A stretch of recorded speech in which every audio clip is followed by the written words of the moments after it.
A Ponte deu mole, empatou em casa com um concorrente direto 0-0. Veja aí como foi.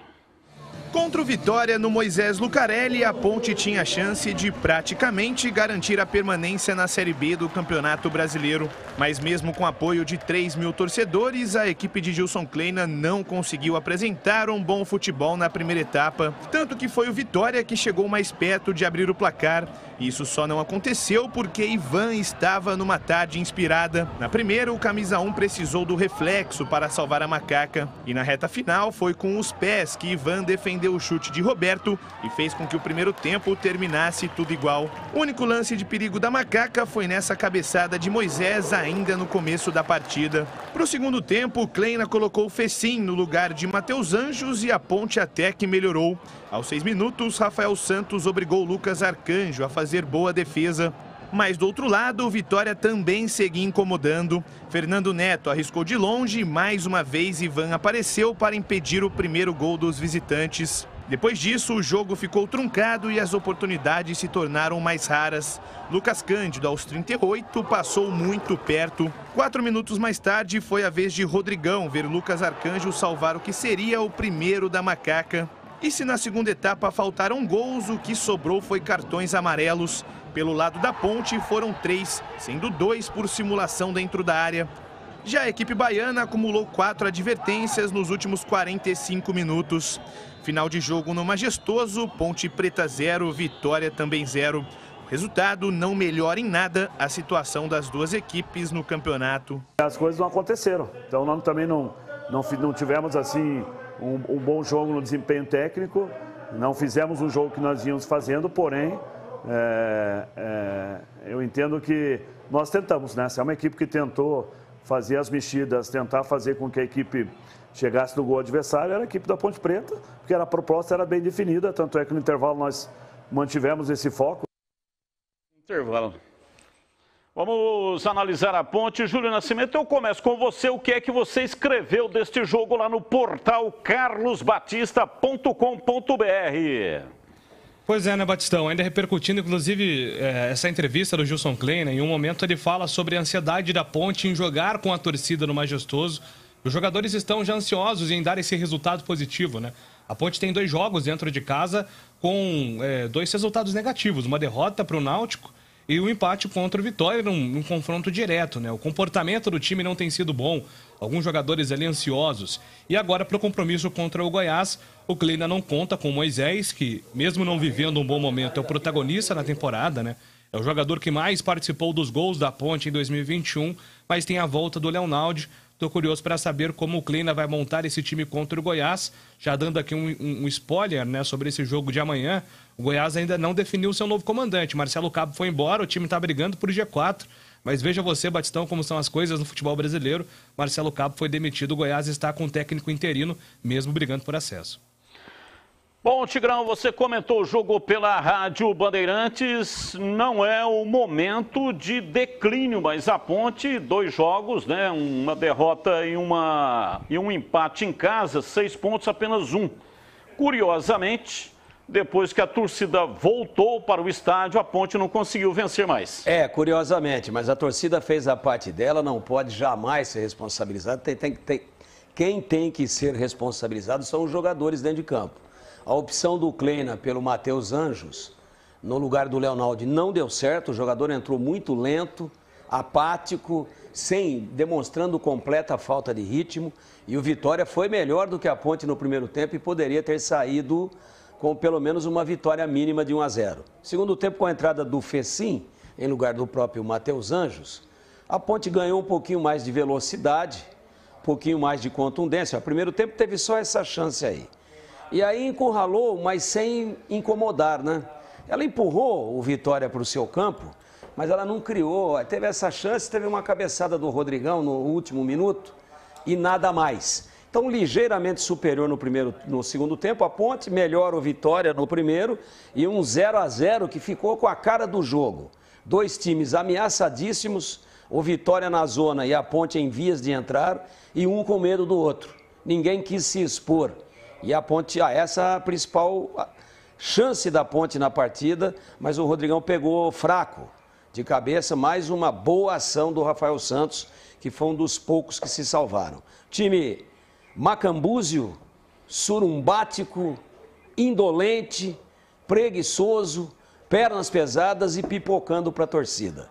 Foi isso que eu vi no sábado à tarde, essa gente toda indo embora extremamente decepcionada e absolutamente preocupada com o que vem aí pela frente.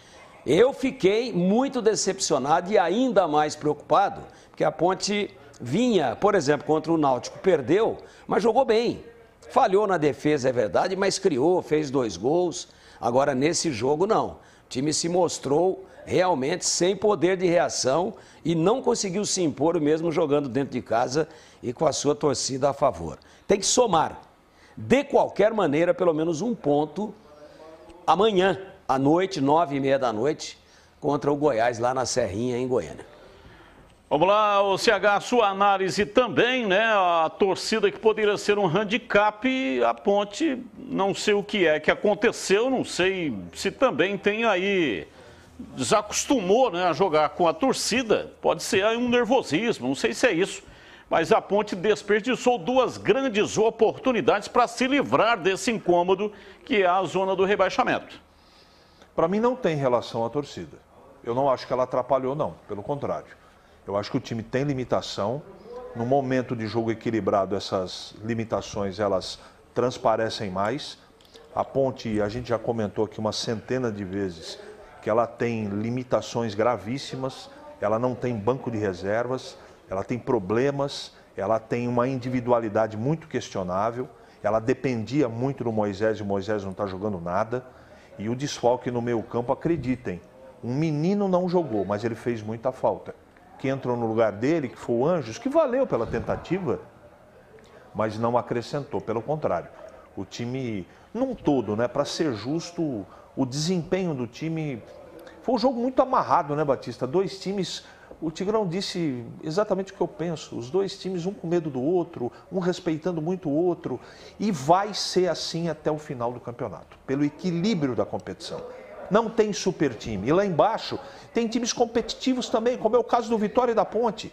Então, infelizmente, o torcedor da Ponte vai ter que tirar o seu remedinho de pressão, regular direitinho a alimentação, fazer a sua caminhada, porque vai ser teste para cardíaco até o final do campeonato. Eu lamento muito. A Ponte já poderia ter se livrado dessa zona da confusão. Ela não conseguiu, pela sua limitação também. Nesse jogo, jogou mal. O empate não pode ser desconsiderado. E amanhã, o empate é bom negócio para a Ponte. Agora, não pode jogar para empatar, né, Batista? Tem que tentar vencer com todo respeito, mas o empate não pode ser desconsiderado, não. E para agravar esse quadro aí do jogo duríssimo contra o Goiás, também que entra muito pressionado, que mandou o treinador embora, que deve ter treinador interino, não acreditamos que haja tempo hábil para que um novo treinador assuma e já dirija a equipe amanhã.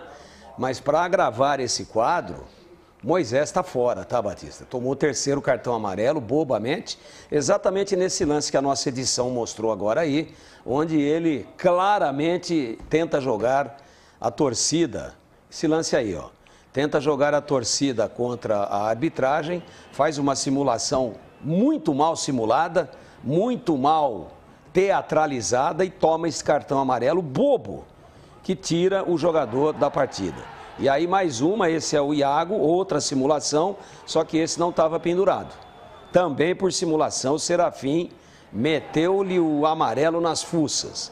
E mesmo sem jogar bem, mesmo não vivendo o seu melhor momento, já jogou muito mais e já desequilibrou a favor, o Moisés vai fazer falta, sem dúvida nenhuma, amanhã deve ser o Fecim, o seu substituto. A boa notícia é o Leonaldo de volta, né? Aí acrescenta, pelo menos eu penso assim.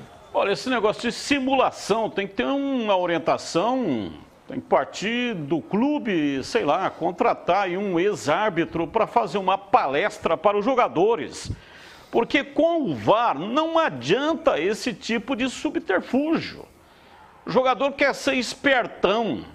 Antigamente até que funcionava, agora com o VAR não adianta querer ser espertão, pô. Não adianta, isso aí foi uma simulação. Aí prejudica no jogo, né, que fica pendurado no jogo. Poderia ter sido expulso. Toma o 3º cartão, que é o caso do Moisés. Ó, falta inteligência.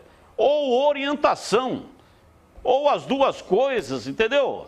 Mas o mínimo que se pode ser feito é contratar um ex-árbitro e mostra o lance e fala, olha, não adianta mais fazer isso aqui. Ô, Batista, mas esse tipo de espertagem, entre aspas, não funciona mais. Mas não é corrente dos dois jogadores, né? No Moisés não é corrente isso. Acho que é uma coisa pontual. Você está certo, não estou dizendo que você está errado, não. Não pode ficar fazendo essas traquinagens aí. Mas não é uma coisa corrente. Eu, pelo menos, não tenho percebido que o Moisés usa esse artifício toda hora, né? E com relação ao VAR que você citou aí, só de passagem, né? Para a gente deixar registrado aqui o nosso repúdio, a nossa imensa decepção e tristeza com aquilo que aconteceu lá em Porto Alegre ontem, na Arena do Grêmio, onde depois da derrota vexatória e ameaçadora, que vai levando o Grêmio para a Série B no ano que vem, torcedores invadiram com cenas de absoluta selvageria e destruíram a cabine do VAR como se isso resolvesse alguma coisa para livrar o Grêmio do rebaixamento. Muito pelo contrário, vai pegar uma punição enorme e vai ter ainda mais dificuldade para tentar permanecer. Lamentável, uma vergonha, um domingo muito triste para o futebol brasileiro, o que vimos ontem lá em Porto Alegre.